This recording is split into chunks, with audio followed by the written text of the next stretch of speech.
Bom dia! No programa Família da Gente de hoje vamos tratar de um assunto importantíssimo, especialmente para os homens, que é o câncer de próstata. Estamos no mês de novembro, o Novembro Azul, que é um mês dedicado à conscientização contra o câncer de próstata. Sabemos que é o segundo tipo de câncer que mais afeta a população masculina.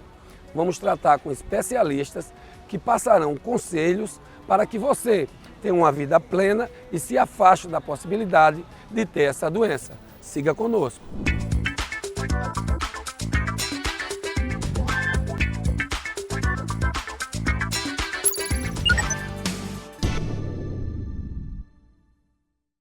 Estamos com o Dr. André Ioki, que é médico urologista, há muito tempo tem experiência no trato com esses problemas de saúde dos homens.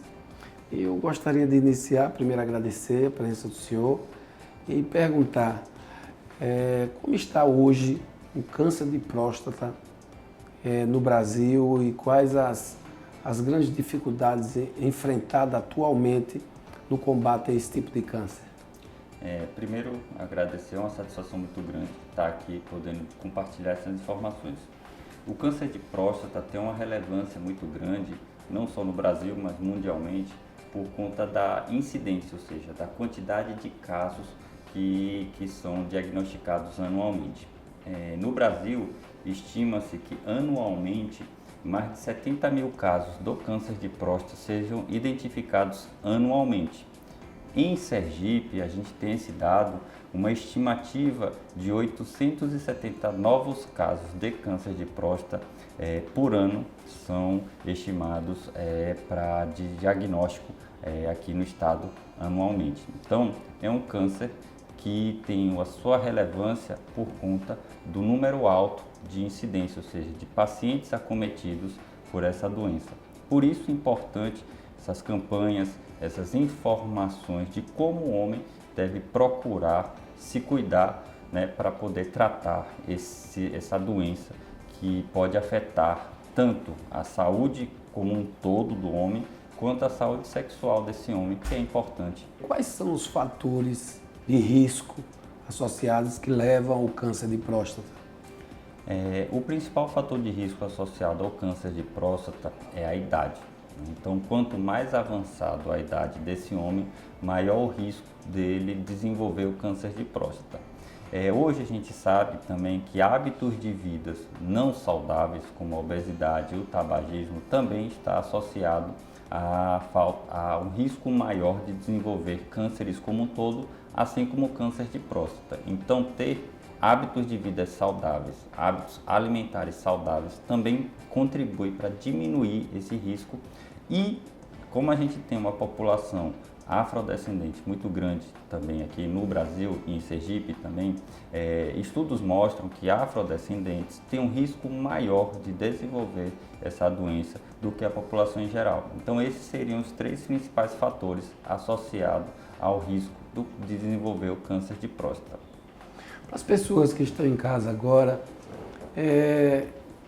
existe algum tipo de sintomas que a pessoa pode detectar e buscar um médico, buscar um clínico? Quais os principais sintomas iniciais para que a pessoa que esteja em casa agora se preocupe em buscar o tratamento ou buscar o diagnóstico?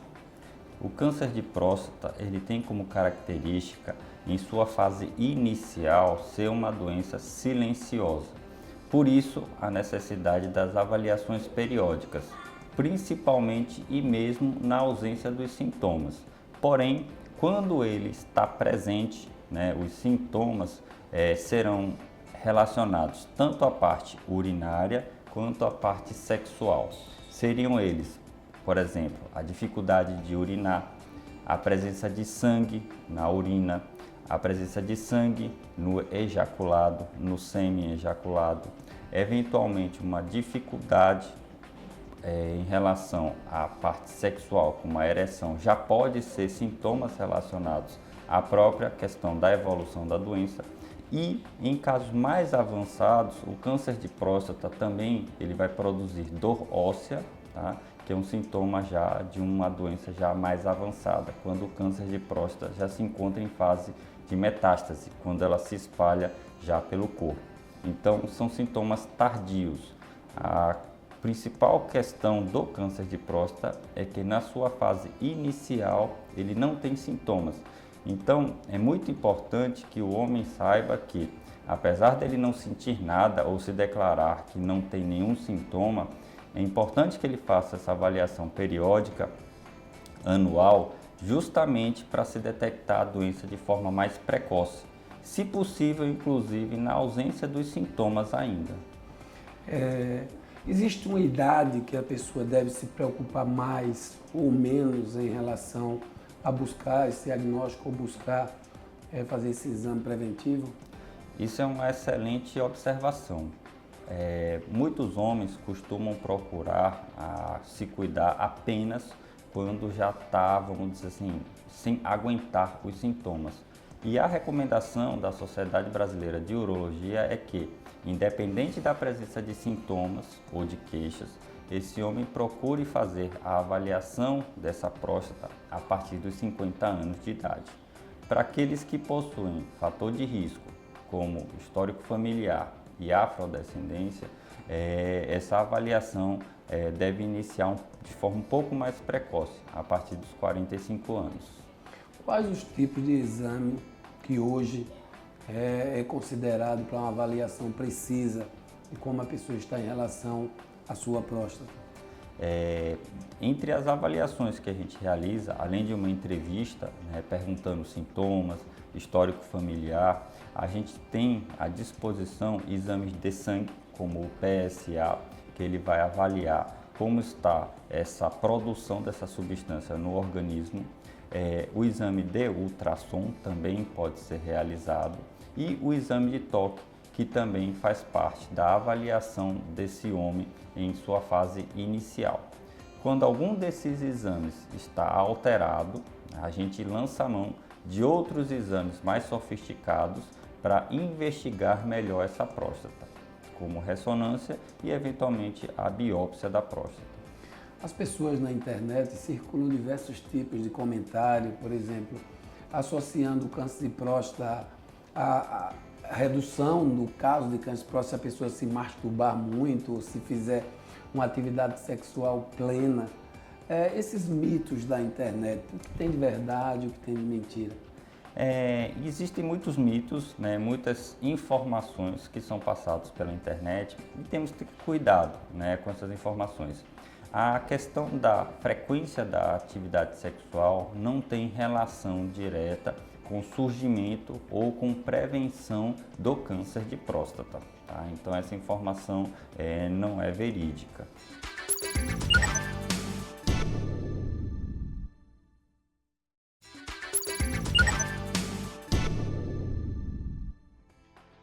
Quando uma pessoa que faz um exame, por exemplo, de ultrassonografia total, e eu já fiz esse exame, faça você também, e você vê alguma alteração na próstata, por exemplo, crescimento, é para desesperar, é o câncer, existe um crescimento natural da próstata normal, como se dá isso?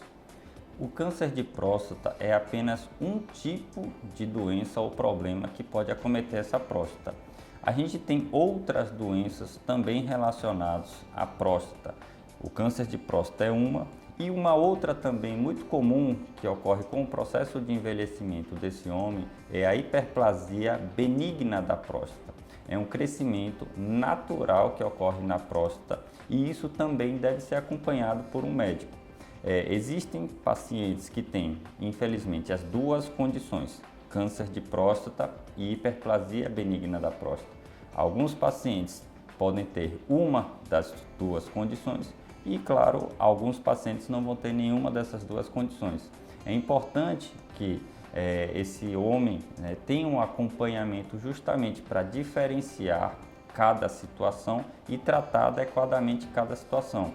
Em algumas vezes, os sintomas podem ser semelhantes, o que acaba assustando, né? Muitos homens procuram a gente preocupado, assustado, porque acha que tem câncer, mas na verdade tem a hiperplasia benigna da próstata, que também deve ser tratada e avaliada por um urologista.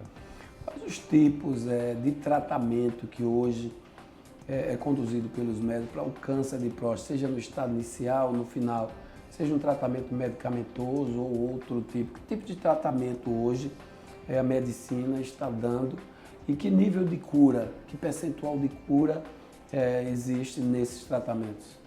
Hoje, cada vez mais a gente dispõe de mais um arsenal, né, para o tratamento do câncer de próstata. Recursos, muitos, mas o importante é a detecção precoce. Quando o câncer de próstata é detectado em sua fase inicial, com os recursos que dispomos hoje, 90% dos casos podem chegar à cura, né? Então a gente dispõe, nesse estágio inicial da doença, da cirurgia e da radioterapia, em alguns casos, para o tratamento dessa fase inicial. Sendo que da cirurgia a gente tem 3 técnicas cirúrgicas, basicamente, que é a cirurgia tradicional aberta, a cirurgia laparoscópica e um estágio mais tecnológico, a cirurgia robótica. Então esses seriam os instrumentos, vamos dizer, de tratamento na sua fase inicial. Quando o câncer de próstata já está numa fase mais avançada, a gente tem a possibilidade de realizar radioterapia, o uso de medicações que a gente chama de bloqueadores hormonais para bloquear o desenvolvimento ou a manifestação de alguns sintomas do câncer de próstata e em estágios mais avançados a quimioterapia. Então, o tratamento vai de acordo com o estágio da doença no momento do diagnóstico. É verdade que o tratamento para o câncer de próstata, principalmente o cirúrgico, a pessoa não tem, mesmo curado, uma perspectiva de ter atividade sexual. O homem, ele perde totalmente a capacidade de ter uma atividade sexual em relação a essa questão, principalmente quando tem a cirurgia. Isso é uma angústia e medo de muitos pacientes, né? Além de ter que tratar uma doença potencialmente grave como o câncer, esse medo de perder a questão da virilidade ou da potência sexual. Um fato muito importante é justamente a detecção precoce da doença. Quanto mais precoce for detectada a doença, menos agressivo será o tratamento que esse paciente será submetido. E muitas vezes, hoje, é possível sim preservar a função erétil desse homem, desde que, claro, o diagnóstico seja precoce e ele seja conduzido, né, de forma que seja possível preservar os nervos da ereção. Quando essa possibilidade ou essas chances aumentam? Quando dispomos da possibilidade de oferecer a esse paciente uma técnica cirúrgica que seria a cirurgia robótica, que hoje permite a preservação em maior quantidade e qualidade dos nervos responsáveis pela ereção quando esse paciente é tratado para o câncer de próstata. Esse tipo de doença, como acomete um homem, é muito doloroso, porque as pessoas, às vezes, estão no tratamento, não percebem, fica só assim: eu não vou fazer um exame de toque porque eu tenho vergonha, se eu for tratar, eu vou ficar, não vou ter mais atividade sexual. Mas além disso, o câncer de próstata é um câncer, traz um sofrimento grande, efetivamente, para esse paciente. Com certeza. É necessário, e a gente sempre orienta, que esse paciente precisa ter uma base, um acompanhamento familiar, uma estrutura de pessoas que o apoiem, né? Primeiro, a notícia de saber que tem um câncer é uma notícia que abala, né, o emocional dessa pessoa. A angústia de saber se vai dar certo o tratamento, se estará presente no futuro próximo. Todas essas angústias cercam esse paciente quando ele tem esse diagnóstico do câncer. O que a gente precisa é confortar esse paciente, além de tratá-lo, né, de forma adequada, para justamente prover ou fornecer o melhor acolhimento que esse paciente precisa. Porque ele precisa, além do tratamento, um acolhimento. E quando esse paciente tem uma base familiar que possa acompanhar, isso ajuda bastante nesse tratamento. Para as famílias que estão nesse momento nos assistindo, nesse domingo pela manhã, qual o conselho que você dá aos homens que estão nos assistindo e que não buscaram ainda o seu diagnóstico ou buscar ainda se prevenir? O mais importante é a gente ter a consciência de que temos que cuidar da nossa saúde para poder cuidar dos outros. Então, esse homem que ainda não se conscientizou da necessidade de se cuidar, que realize os exames periódicos, né, e se procure cuidar e tratar da sua saúde. Mas esse recado vai um pouco mais além, não só para esse homem, mas para o familiar que está assistindo esse programa. Por quê?